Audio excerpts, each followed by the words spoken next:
Nasa linya natin si Ginoong Joe Saldariaga, Vice President, tagapagsalita ng Meralco. Meron po kasing posible na magkaroon July. ng pagtaas ng singil po sa kuryente ngayong July. At yung yung paglagana po ng Nakawan ng metro. pagnanakaw ng kuryente. Oo, tsaka kuryente. Nasa linya natin si Joe. Joe, magandang umaga, si Joel Siweng.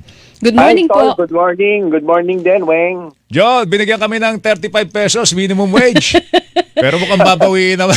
Tataas po ba ang singil sa Tataas July? pa singil, Hindi kasi 'di ba dun sa in-announce ko itong nagdaang buwan, meron tayong malaking drop 2 pesos per kilowatt hour yung binagtak. Pero iyan ay dahilan sa dinefer yung cost nung WSM cost sa generation charge. Kaya itong susunod na 3 buwan, meron tayong 77 centavos na additional cost kasi hindi nga siningil yung nung nagdaang buwan. So mayroon ka ng additional na 77. Ngayon, ang tanong, since may plus 0.77 ka na, ano yung final rates? Wala pa. Wala pa. Antayin So, pa pwede- namin yung... Pwede ba po Antayin pa madagdagan yung namin. 77 centavos na yun per kilowatt hour? Mukhang hindi naman, Weng. Kasi Oo. yung presyo sa WSM medyo nag-soften na Ibig sabihin, hindi na kasing laki based sa initial indication kasi tapos na yung summer Opo. So, hopefully, maging mitigating factor yon. Tapos, syempre, antayin natin yung iba pang mga presyuhan ng suppliers tapos yung cost components na iba din before we come up with the final rate. Kung hindi Ang man laki kasi- kung hindi ang man laki po ng drop tataas kasi ng last month. kung hindi po tataas ng 77, hindi rin siya bababa. Hindi, ang tanong, ano ba yung magiging additional factor? Oo. Tataas ba yung madadagdagan ba ng increase yung 77 o mababawasan o mawawipe out? Yun yung tanong. Ba, gusto ko yung mawa-wipe out, Sir Joe. Kailan natin Medyo malalaman mahirap. kung ano magiging lagay ng ating singilan? Siguro by next week, Tol, makakapagbigay na kami ng definite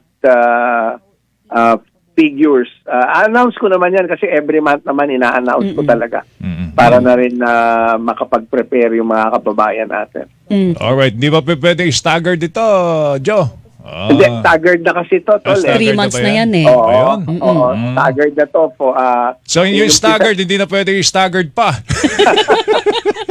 Double, triple staggered, Sir Ito Joe. lang, gusto ko lang emphasize tong point na to. Yung consumption pattern naman ng mga customers, pababa na rin. Oo, dahil nga malamig na panahon. Malamig na panahon, hindi nakabuka dati, talagang walang patayan yung aircon, electric Tsaka fan. nabawasan, Joe, yung natin, yung yellow alert ba yun, Weng? Oo, wala na. Yes. Yung mga red Wala alert na, na yan, oo.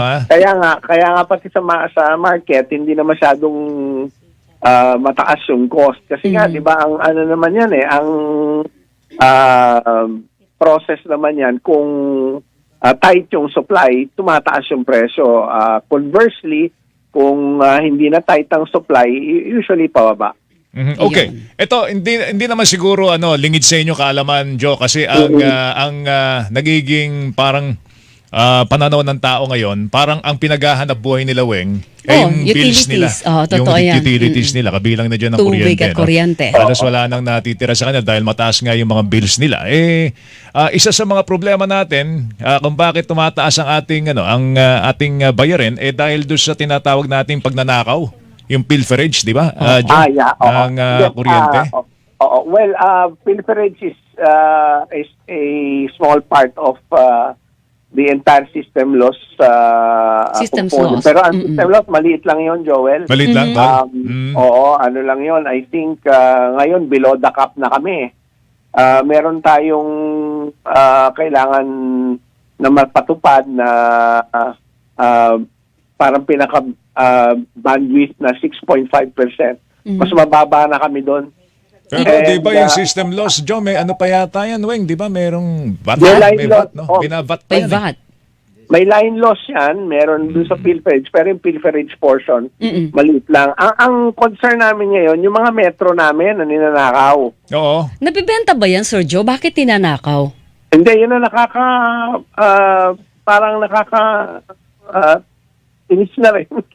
Oo. Pardon the term, kasi binibenta dun sa Facebook Marketplace. Ha?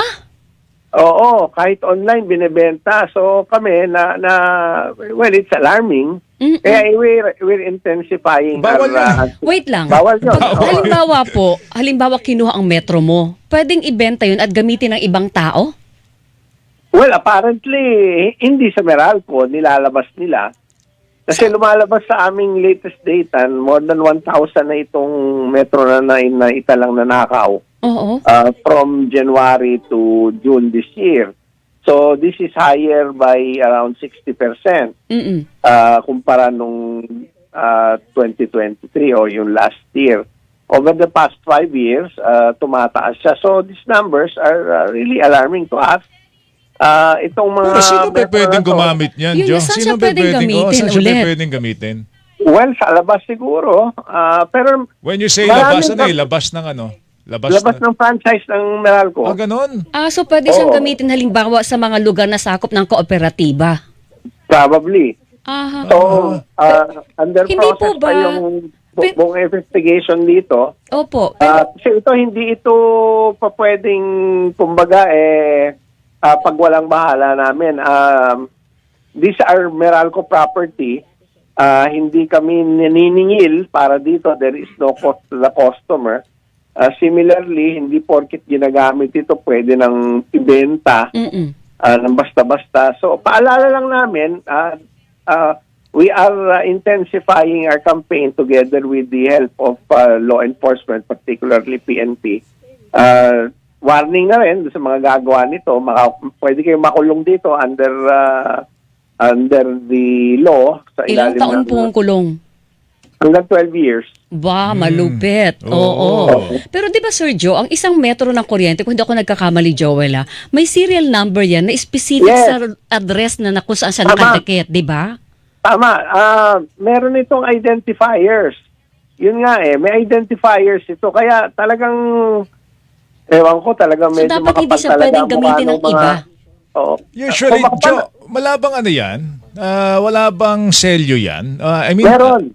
di ba meron pang lock yan? Tama? Oo, meron. Jo? Oo. Malamang pag binenta nila to, baka pineke na rin nila yun kung i-dispose nila at ibebenta nila uli.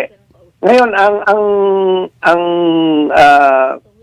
tanong, ito bang mga metrong ito, once, na-recover namin, etc., yung bumili ba nito, maaaring maparusahan? Opo. Sa ilalim ng anti-fencing law, Mhm.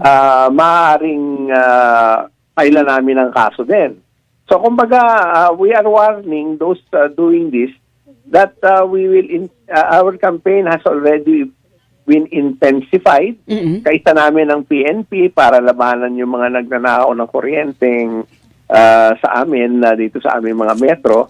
At umaapila kami sa publiko kung pwede, bigyan kami ng tip, no? Kung may alam silang mga ganyang sa paligid nila. Kasi aberya yan, Tol, at Oo, saka, totoo yan, Weng, totoo yan. aberya yan sa Ang worry ko, customer. Sir Joe, ay paano po yung nanakawan ng metro? Well, ano papalitan pa nananagutan? May pananagutan ba yung mga nanakawan ng metro? Kasi Para wala naman siyang kasalanan doon. Kung ikaw ay natangayan ng metro, Kung mapapatunayan naman, wala naman siyang kinalaman doon, wala. Papalitan namin yun. yun. So pwede pa rin magtuloy-tuloy ang Oo. billing niya gamit ang bagong metro. Yes, Oh, yun. we will just replace that. But of course, subject to investigation, Opo. pwede na lang i-report sa amin.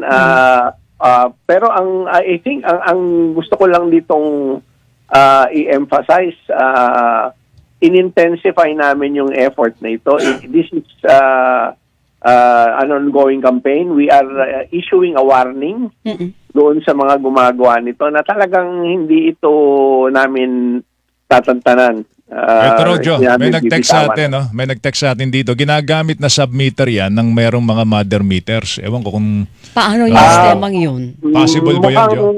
Well, probably, pero yung submeters naman kasi you can buy that Mm. elsewhere. You don't need the actual Meralco meter. pero So, magkano ba bilihan sa ano? Magkano bentahan Sa sa marketplace? marketplace? Hindi ko na kita Tol pero doon kami nagulat nung in-investigate namin ito binibenta online primarily, no? Ang problema dyan, kung ibebenta nila sa marketplace yan, nale-legitimize yung ano, Diba? yung pagbebenta. Kasi marketplace Oo, dapat totoo. kausapin Akala- natin ng Meta. Oo, Diba? pag nakaw-nakaw. Oo, ginawa na namin yon. And in fact, may mga nahuli na rin kami. I will not divulge anymore sino itong mga nahuli because tinetrace namin para magka-connect na yan eh. Pero gusto ko lang emphasize, again, ulitin ko, this is a warning, those doing this, talagang hindi biro itong kampanya namin, tuloy-tuloy ito at yung penalty dito may pagkakakulong na hanggang 12 taon at talagang tutuluyan namin pag nahuli namin. Ito'y Nakaw Metro. Paano po yung mga nagja-jumper? Yan, Nagnanakaw may- mismo well, ng kuryente. May nadali na ba kayong big time na jumper? Ongoing ang campaign na yan. Kung mapapansin ninyo, dadaan kayo dun sa tinatawag na hotspots, yung talagang madaming nakatira dun sa lugar. Nakaangat na yung mga metro namin, nasa elevated metering centers na. Inaakit na namin para hindi na ma-access. Pero So, yun ang Malay nyo, nakitulong baka sa sa amin. gabi gumagamit ng hagdanan. illegal Hindi connections. Hindi kakayanin, Joel. Hindi kaya. Masyado mataas. Ganon. Oo. Lumiit na ba yung insidente ng jumper, Sir Joe? Kasi isa yun sa mga... go ahead po. Oo. It has significantly been reduced. So, Ah, ang good, focus namin ngayon dito sa mga nagnanakaw ng metro. Okay. Sige, Joe, tawagan ka namin ulit ha. Para Thank you. doon sa announcement. Salamat. Sir, thank you. Mag-ingat ka. Thank you. Yes, sir. Salamat. Thank Thank Joe you. Saldariaga, mga kapuso, Vice President, tagapagsalita ng mga Meralco. Ito dito sa Pilipinas. Hilingan, walang Pinoy.